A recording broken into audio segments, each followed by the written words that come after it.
kubera iki umuntu aryama ukarota nk'ibintu cyangwa se mu gihe wari uryamyemo ugashaka kwegura umutwe bikanga n'igihe ushatse nko kutabaza cyangwa ngo uhamagare umuntu cyangwa ngo utere hareruya cyangwa ngo aguvuge ngo amina cyangwa ngo uvuge ngo mu izina rya Yesu bikanga. Iki kintu giterwa n'iki? Ko iki kintu nanjye cyambagaho kera cyane, ariko natangire gusenga aho namenye Yesu nk'umwami n'umukiza cyarangiye uwo munsi, ariko umuntu akajya agashaka kwegura umutwe bikanga, yashaka no gutabaza bikanga, cyangwa se ugasanga nko mu rugo rw'umuntu hahora hazenguruka amapusi. Ibi bintu ndashaka ngo tubiganire. Cyangwa se ugasanga abantu bararyamye mu masaha ya nimugoroba, umurozi yirirwa azenguruka urugo rwe, ku manywa ugasanga ni amahoro, kimwe n'uko ugasanga nk'umugabo waratashe, buri uko atashe bararwanya, ntibumvikana, amahoro mu rugo ntayo, ukibaza ikintu kibitera ukakiyobera. Ndashaka kugira ngo iki kintu tukiganire. Ugasanga umuntu arota ari gusambana, ugasanga umuntu arota hari mu bukozi bw'ibibi, ugasanga arota hari ibisimba biri kumusambanya, abantu bari kumusambanya, akarota nk'umuntu wapfuye, agahora arota ibintu byo mu marimbi, ugasanga umuntu ari kurota ibintu biteye ubwoba, mbese ugasanga ari kurota yakoze ubukwe ejo ntabukore, ugasanga mbese ni ibintu nawe ubwawe ugasanga niwe urota ari mu ishuri. Hano muri umwuka wera ngasobanura ko iyo urose uri mu ishuri ngo ugomba kwicara ugakomeza ukiga cyane. Ugasanga rero ibi bintu wihangane kuba mbikujyanyemo, ariko iyo mfite mikoro bwa mbere ndi kubaza ubu umwanya uba ari uwanjye, aka kantu mba ngomba kukanagamo kugira ngo n'abantu badukurikira bumve ko mu biganiro tugira cyangwa mu magambo tuganira haba harimo impinduka itandukanye n'iyo twari turi kumwe cyangwa twaganiriyeho ubutaha. Ikintu kinejeje nuko urashe ku ntego yiyerekwa mfite, ndi kuri izi kamera, ababibabarira bazasarura bishimye, ababibabarira bazasarura bishimye, ngo kandi ngo abajanwe n'iminyago Uwiteka agira ute abagarure, ababaswe n'izo karande zo kurara batekereza ku byahise, Imana ibagarure, Imana kandi ibagarure neza, ireke kubagaruza inkota y'umwiryane, Imana ireke kubagaruza inkota y'umujinya, ahubwo ibagaruza inkota y'ubugwaneza. Imana irabikoze.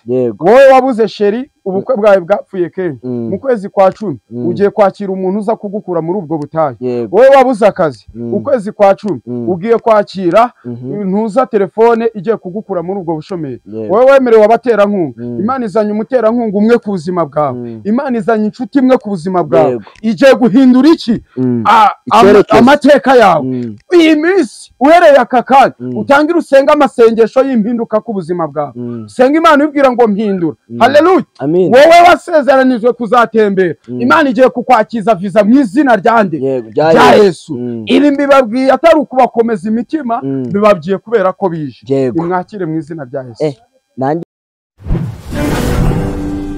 Ndabirambiwe TV.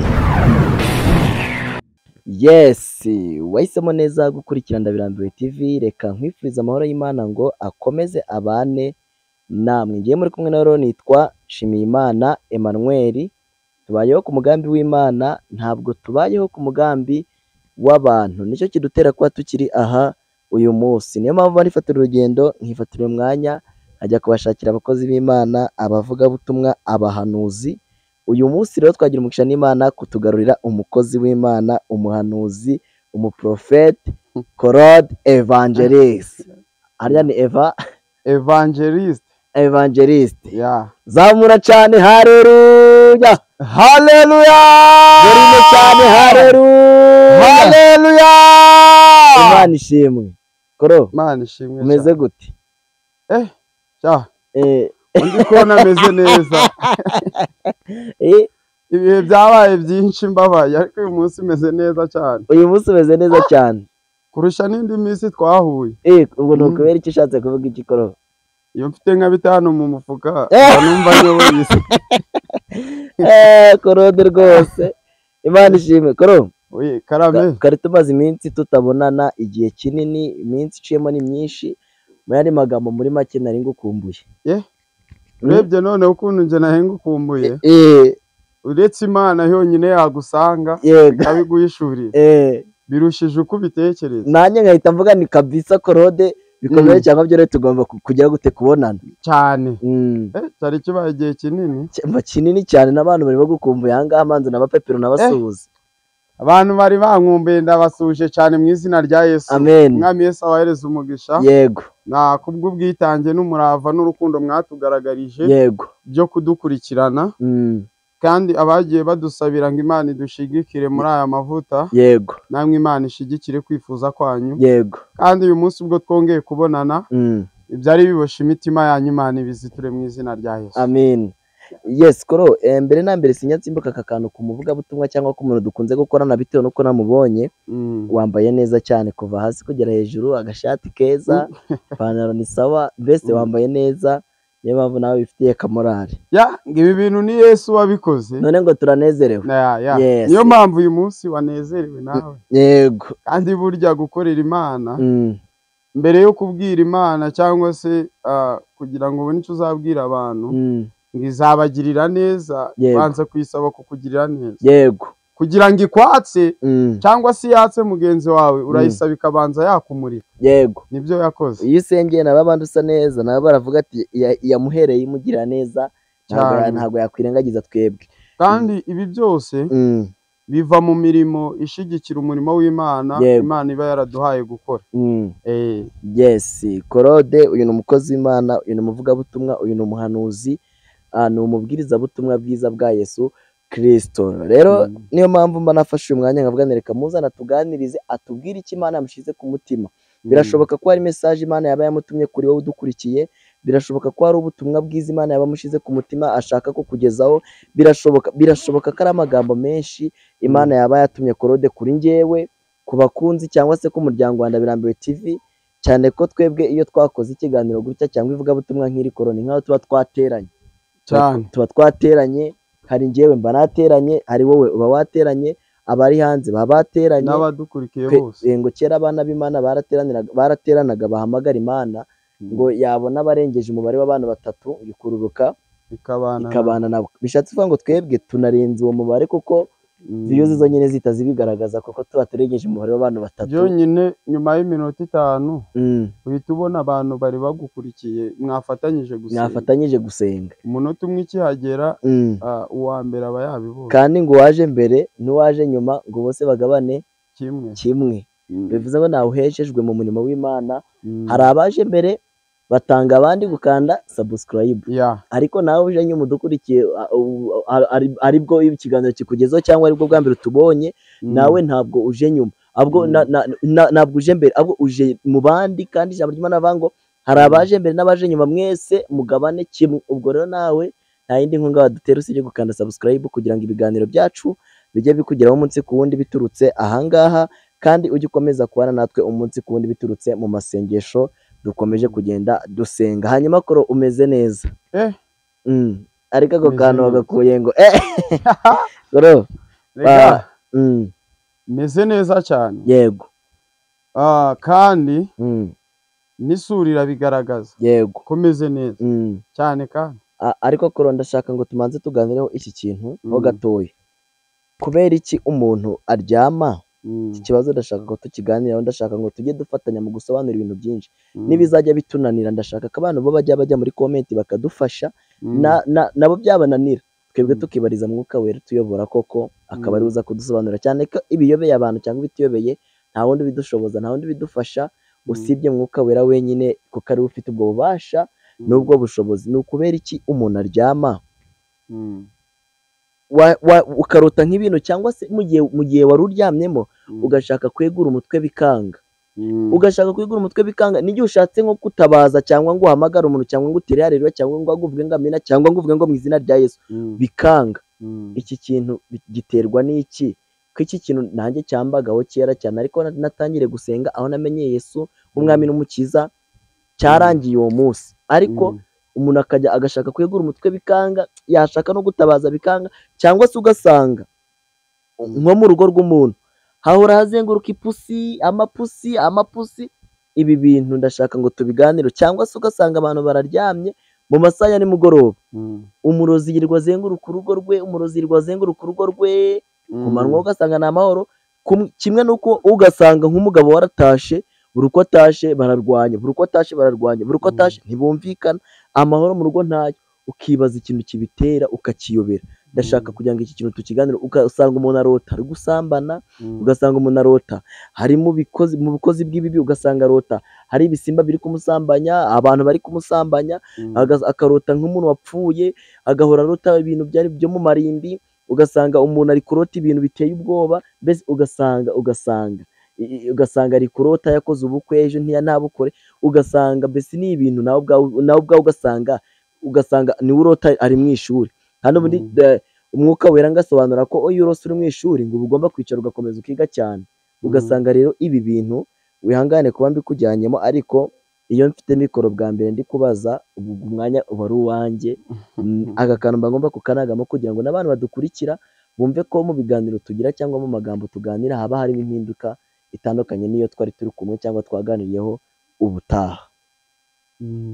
Unashaka gushiramo akabaraga ndi buriya reka nkubwire ikintu kinejeje nuko urashe ku ntego yiyerekwa mfite ndi kuri izi kamera, bivuze ngo nanjye ndi mu mafuta komerera aho ngaho. Amina.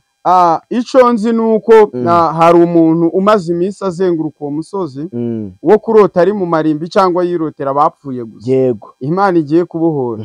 Izo ni imbaraga z'ikuzimu, ibyo ni ibitero by'abadayimoni. Yego. Uru rugo ruhoramo intonganya ni karande zo mu miryango iba yaragukurikiranye kuva ukiri umwana mutoya, kubera ko utabaye maso. Yego. Ikagukurikirana unashatse, ikagukurikirana mu rugo rwawe. Kandi nshimye ko nawe uvuze ngo utarakira umwami Yesu n'umukiza, ibi bintu byakubagaho ukimara kumwakira byakuvuyeho. Yego. Bivuze ngo rero password yo kugira ngo ibi bintu bikurekure ni ukwakira umwami n'umukiza wawe. Yego. Ibi ngibi bigutera kurota amajwi y'abapfuye, izi ni karande ziba zarakuziritse. Yego. Ikigutera kurota uri gukora ibintu bigapfa, uyu ni umudayimoni uba ukwirukaho.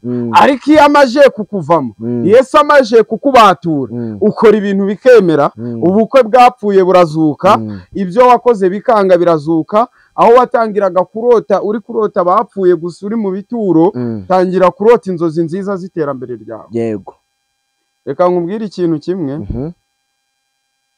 amateka y'ahahise habihawe haguteye gusengera imbere heza hawe. Kandi umuntu wavuye ahabi asengera kujya heza. Kandi buriya umuntu uri aheza iyo adasengeye kuba muri uwo mwanya asubira inyuma muri gihonomo cyane. Bivuze ngo rero mbere yo kumenya iyo uva iyo ujya banza umenye iyo uva. Aho uva niho haragutera kugira ishaka n'umwete byo gukora neza. Niba uzi neza kurota izo karande zigufashe, emera kuri kwerekeza habi, usengere kwimuka ujya heza. Hari abari kurara barota amamodoka, none uri kwirotera ibituro, va muri ibyo bituro uzukane na Kristo wari warapfuye mu buryo bwa mwuka wera. Ariko Imana ikuzure, iguhereze mwuka wera, igukuraho imyuka mibi mu izina bya Yesu. Amen. Password ni ugusenga cyane, ukemerera umwami Yesu akaza akakuyobora muri wowe, akakubera umuyobozi, ubundi akakuyobora mu nzira nziza. Ntabwo Imana yakwemera kurota uhagaze ku kimanga ugiye kumanuka, ahubwo Imana ikurotesha uhagaze ku munara hejuru ureba isi yose. Haleluya, haleluya. Amina. Mwakire gukira mu izina rya Yesu. Haleluya. Amen. Yes. Koro. Birashoboka ko uyu munsi hari amagambo meza cyangwa hari amagambo menshi Imana yagushize ku mutima. Birashoboka ko hari ivugabutumwa Uwiteka yaba yagutumye kutubwira. Birashoboka ko hari message Imana yaba yagushize ku mutima kugira ngo uyitugezeho. Nubwo twebwe hano ndi kubona ikirere kimeze nabi, imvura ishaka kudutenguha, reka mbanze nkwakire kugira ngo banze ubageze icyo kintu ku buryo n'imvura yashaka kudutenguha, ariko icyo twashakaga twamaze kukigeraho. Reka mbanze nkwakire gahunda ni yindi yo kwinjira mu ijambo ry'Imana dusenze cyangwa kugira ngo Uwiteka azatuyobore.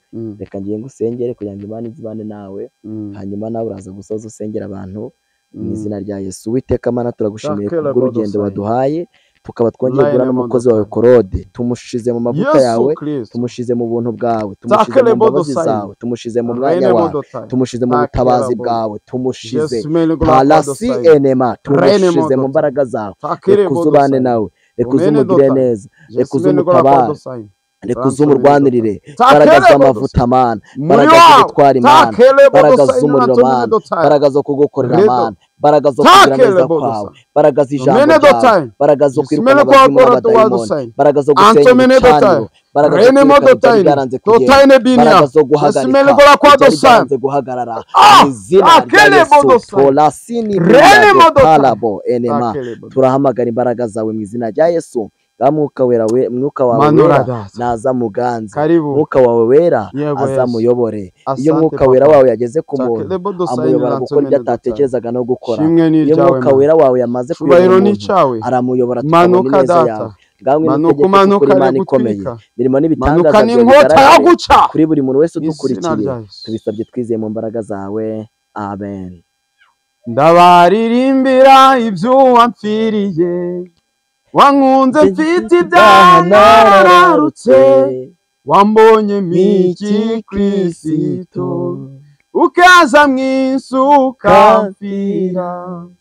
Haleluya, haleluya. Amina. Ijambo mbazaniye rirababwira ngo ababi babarira basarura bishimye, ababi babarira basarura bishimye. Wabibye uri kurira, wabibiye mu butayu uri kurira, ariko kubera ko Imana ibyemeye ugiye gusarura wishimye. Amarira warize agiye kukubera ibitwenge. Haleluya, haleluya. Tugiye kuririmba Zaburi y'amazamu, aho twamanukiye muri Gihonomo. Imana yanga ko tubayo, iratuzamuye. Ababivye barira, abatotejwe kubw'ijambo ry'Imana, abo ngabo bamenye Imana mu gihe cyo kurira barakomera, bagiye gusarura bishimye. Haleluya, haleluya. Wagize byinshi biguca intege, wagize byinshi bikujana kure, ugira imbaraga ziguca intege. Haleluya, haleluya. Ikintu kikwemeza ko ibyo wavuganye n'Imana nuko ari amajwi wahuye nayo aguca intege, nuko ari abo wahuye nabo baguca intege, nuko ari inshuti wahuye nazo ziguca intege zikuvaho, ariko barakurijije. Imana igiye kugushumbusha guseka byiteka. Haleluya, haleluya, haleluya, haleluya. Uyu munsi nanezerewe cyane kubw'abana b'Imana. Twatangiranye ijambo rivuga ngo hari abantu barara barota bari mu bituro, abandi bakarota ubukwe bupfa. Uwo ni umudayimoni wakufashe, ariko agiye kukurekura, abyange cyangwa abyemere, kubera ko igihe cyawe cyo guseka kigeze. Abyange cyangwa abyemere, kubera ko kurira byabaye amateka kuri wowe. Imana igiye kugusetsa mu izina rya Yesu. Haleluya, haleluya. Amen. Natwe twagendanaga nazo imyaka myinshi, ariko hari icyo Uwiteka yakoze. Zaburi 126 umurongo wa mbere kugeza 6 honyine. Umva icyo Uwiteka avuga. Zaburi umutwe w'amagambo uravuga ngo indirimbo y'amazamuka. Ubwo Uwiteka yagaruraga abajanwe n'iminyago b'i Siyoni, twari tumeze nk'abarota. Ico gihe akanwa kacu kari kuzuye ibitwenge, n'indimi zacu zari zuzuye indirimbo. Ico gihe bavugiraga mu mahanga bati, Uwiteka yabakoreye ibikomeye, Uwiteka yadukoreye ibikomeye, natwe turishima. Uwiteka abajanweho iminyago utugarure, tumere nk'imigezi y'Inegebu. Ababi babarira bazasarura bishimye, ababi babarira bazasarura bishimye. Ngo kandi ngo abajanwe n'iminyago Uwiteka agira ute? Abagarure. Ababaswe n'izo karande zo kurara batekereza ku byahise, Imana ibagarure. Imana kandi bagarure neza, ireke kubagaruza inkota y'umwiryane, Imana ireke kubagaruza inkota y'umujinya, ahubwo ibagaruza inkota y'ubugwaneza. wabibye uri kurira mu gihe abandi baririmbaga zaburi z'amazamuka mu gihe abandi babyinaga ngo Uwiteka dukore bikomeye wowe wari uri kurira kandi uri kurizwa nabo ariko muri ico gihe cyawe ababibye barira bazasarura bishimye ababibye bababaye bagiye gusarura. Haleluya. Abantu mufashwe nkanje abashaka ko Imana ibasetsa abashaka gusarura babyina nimuseke kuko Imana igiye kubasetsa. Yasekeje Sara maze igihe kinini umaze igihe kinini mu bibazo by'uko utabyara imiryango yagucitseho baravuga ngo waje guca umuryango ariko muri ico gihe warize Imana yabonye amarira yawe wabibye uri kurira ubibana imbuto z'urukundo ubibugi.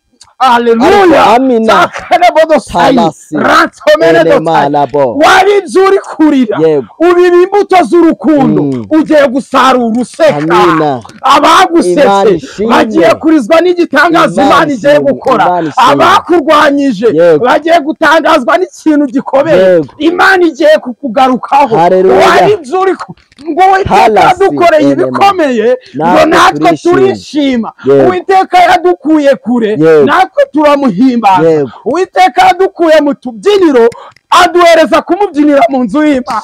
Haleluya. Ndikumva nahaguruka nkabyina. Amavuta yakoze ibikomeye natwe turishimye. Uyu munsi ndanezerewe. Icyatumye nzanezerewe nuko hari abantu Imana igiye gusetsa. Hari ababibye bari kurira wararize bihagije ariko umva icyo Imana ivuze n'ababibye barira bazasarura baseka. Igihe cyo gusarura kwawe kirageze. Igihe cyo gutwita hakagira igifata mu nda kirageze. Igihe cyo kubona akazi kirageze. Wararize urarira wakoze kenshi ushaka ibyagutunga urabibura kandi ico gihe wakoraga waraburaraga ufite isezerano ngo mwana wanje ngo nzaguha kurya wararize uribaza ariko ngiyo bikomeye halasi enema iyo bikomeye wihebye mutima wanje Imana iragutabara ikakubwira ngo humura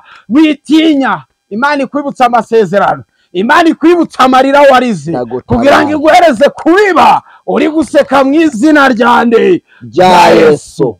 Ibikomeye Uwiteka agiye kugukorera nubigeraho ntuzabyihererane uzafatanye n'ubwoko bw'Imana kuyishima. Haleluya. Twatangiye urugendo batatwemera benshi baravuze ngo ntago biturimo ariko Imana yagezaho iratwemera. Imana imaje kutwemera iradusetsa inatwemeza. Amen. Yesu ashimwe. Nahimbaza Imana ikwagurira mu mirimo uri gukora kandi Imana yagura ibitekerezo byawe. Ntutekereza kugira nabi Imana izakwagurira iyo mirimo kandi nuhora utekereza kuri mugenzi wawe ibibi azahora kurusha intambwe. Ubwo ntabwo uri kurira ahubwo uri guca Imana ariko kubera ko warize Imana yanze ako gasuzuguro yanze nuko gushinyagurirwa Imana iragusekeje. Hari ijambo rifashije we ngababi babarira bazasarura bishimye. ababi babarira basarura bishimye. Misemenye impamvu mu murimo w'Imana tudahuriramo n'ibyiza. Mpamvu Imana yemera ko turira. Ari umuntu wigeze kumbwira arambwira ngo kubera iki ngo abahanuzi dusengera abandi bagasubizwa ngo cyangwa ngo tukagira ngo imitima ikomeza abandi ariko twebwe tukananirwa kwikomeza.